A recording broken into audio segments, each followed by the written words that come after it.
YouTube, what is up? It's your boy Knowledge here from Gamers Little Playground, and today I'm gonna do a frequently asked questions about Arkham Knight. I've been getting a bunch of comments and messages about what happens with the 100%, how do you do certain things, and I want to just condense it all in one video. I would love to respond to everybody personally, but it's just so many comments that I can't do it. So the number one question that I've gotten at least 200 comments or messages about this is, what happens after 100%? Can you still free roam? Can you still free roam after 100%? And the answer is yes. After you get 100%, you can absolutely free roam all around Gotham and do whatever you like. There's really not much to do since you've beat everything story-wise, but the thugs are still out on the street. You can still drive around, beat them up.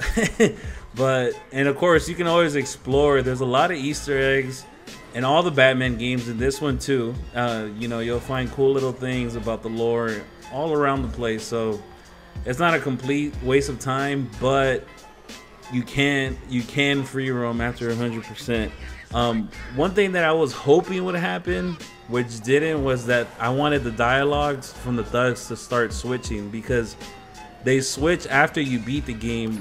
I want to keep this as spoiler free as possible, but you know, after you beat the game, something happens and then the thugs start saying different things about Batman. Let me just say that. And I was hoping that was gonna happen after the 100% ending too, but it's just it didn't. You know, it's the same thing, which is not. I mean, it's a small detail, but that would have been a cool thing to add after 100%. The second thing is, can you free roam as other characters? No, you can't. I've seen that there's a mod out there for PC that allows you to, but as far as the game goes on consoles, you know, you can't free roam as anybody else other than Batman. So that's something that I know a lot of people would like. Maybe they'll add it with DLCs, but you just can't do that now. Another question is Wayne Manor or the Batcave explorable? No, it's not. Not after you beat it, not before. It's not at all. You can see it in the distance while you're in Gotham, but that's about it. You know, nothing else. Other question, next question, is Arkham Asylum explorable? No, it's not explorable either. Although there is a mission that you do in the asylum, it's mostly just cutscenes. You don't explore anything, you're just there. You cannot explore the asylum, but you can also see it in the distance while you're in Gotham. The next question is, do you really have to get all the Riddler trophies to get the true ending? Okay, so you have the main story, which you gotta get 100%. After you beat it, you'll get 100% on that. That's the easiest part, I guess. And then there's 14 most wanted side missions.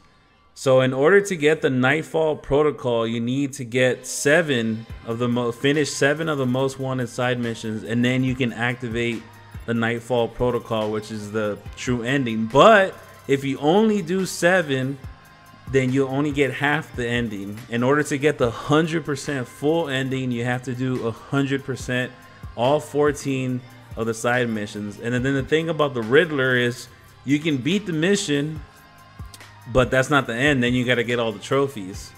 Okay, so then the next question is, do you really have to get 243 trophies? So yes, and actually it's yes and no, because there's actually 315 things that you need to get, because you have your riddles, you have the puzzles, which those are the most common, the little puzzle ones. The riddles, there's about 10 on each island, and they're probably the hardest ones in my opinion, because they're pretty, like, it's hard to find what exactly you need to scan. It's I would say do those last if you're if you're going through them.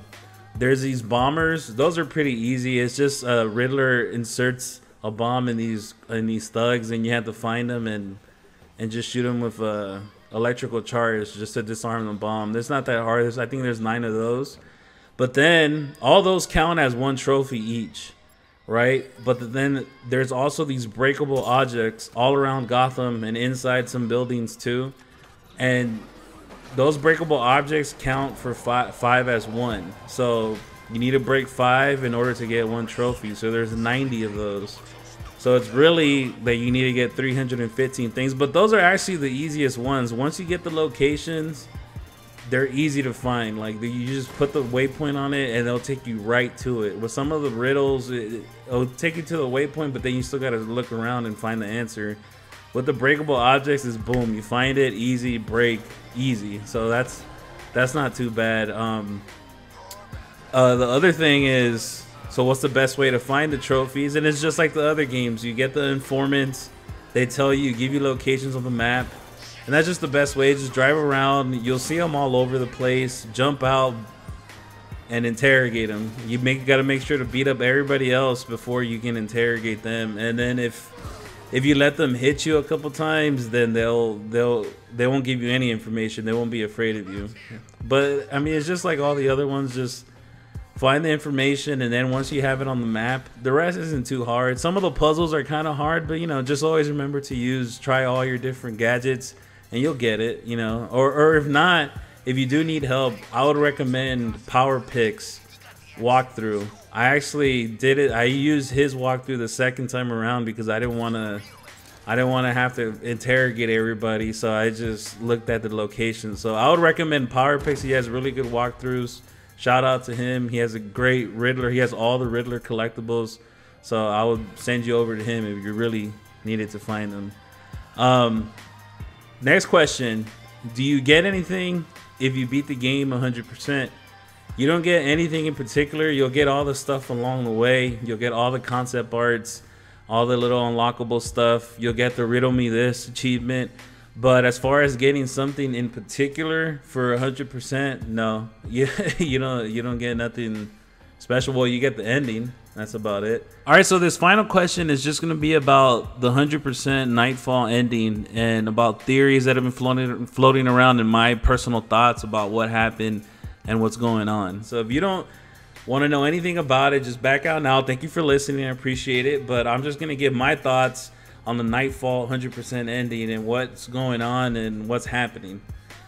So I would say first, okay, so let me run you through the story really quick. So after Bruce defeats Scarecrow and he captures all the most wanted villains, he tells Alfred to get ready to initiate the Knightfall protocol. Alfred, the city's safe. Excellent work, sir. Gotham's villainous contingent has been brought to task yet again. You should be immensely proud of your achievements. The city is forever in your debt. It's time for Knightfall. Everything is in place, sir. The Batwing is on its way to the GCPD rendezvous point. Now, we don't know exactly what that is. We get little small hints throughout the story that he wants to replace himself, especially now people know who he is. He's Bruce Wayne. Like everybody knows that he's Bruce Wayne. So there's hundreds of reporters outside of Wayne Manor. Batman flies in plain sight for everybody to see. And Alfred asks him one last time, like, are you sure you want to do this? And Bruce says it's the only way to protect them. And then they close the door and almost instantly Wayne Manor explodes. Boom, it's gone. Everybody assumes Batman's dead. Now, some people are like, oh, is he really dead? And look, to me, it's 100% he's not dead. Like, I don't see it. Like, there's no way in my eyes that he's dead. I don't see why he would. I could maybe see him killing himself for the good of the city, but that's extreme. I don't see why he would do that. And there is no way that he would put Alfred in harm, that he would harm Alfred. There's just zero chance that would happen. So is Batman dead? No, I don't think there's any way he's dead, right? So then after that, Gordon has his little monologue. He's going to the wedding for his daughter, Barbara, who's getting married to Tim. You see that on his phone. Tim texts him, don't forget the ring. And you see the picture of Tim and Barbara, and they hint that throughout the story. I know a lot of people were surprised about that, but they clearly show that throughout the story, if you haven't played it, that they're together and that not that they were getting married, but that they had feelings for each other. Obviously, now they're getting married. So Gordon has this little monologue about how criminals need to have fear to deter them, how a friend once told him that criminals are a cowardly lot. And we see this family, well dressed, looks obviously rich, husband and wife, and they have a son. obviously very reminiscent of Bruce and his parents. Like it's a clear just imagery callback to him and his own experience.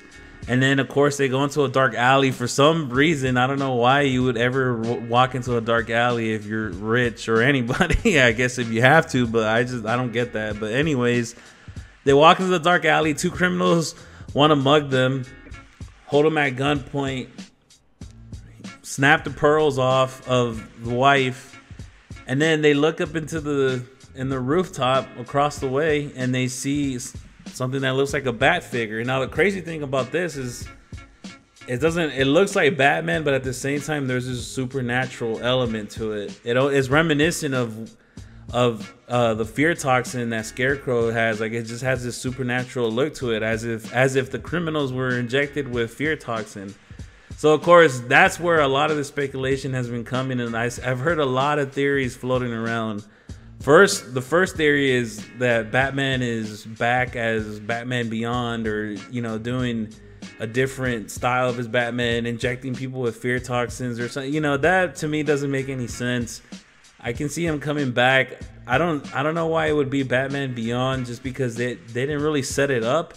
Like obviously there's established lore about it, but they didn't set it up in that way throughout the story. The next one is Azrael. Now, on Azrael's side mission, his whole thing is that he wants to take over for Batman. He tells Batman that he wants to be the next Batman, basically, and protect Gotham and do it right. I trust you have not forgotten me, Batman. Azrael. Dark days are here, Batman. The prophecy has come true. From the ashes of Arkham City, the fires are raging, and Gotham is burning. What do you want? I can see that same fire in your eyes. Before this night is through, that fire will consume you. Gotham will need a new savior, a new guardian, a new Batman. I'm not finished just yet. You cannot carry this burden forever. I can see that especially because he hints that he wants to be like more ruthless, like a darker version of Batman. You are to be commended, Azrael. You have passed the test. I will contact you when I have made my decision. There is no decision to make, Batman. I am ready now. I decide how this works, not you. Every moment you waste, Gotham falls deeper into the abyss. Make your decision fast, or she will be lost forever. Other theories, of course, is Tim Drake taking over.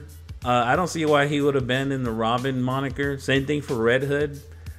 Jason Todd is just Red Hood. I don't see why he would take up the Batman moniker. I think, to me, Azrael is really the only person that they set up throughout the game, and I don't see why they would.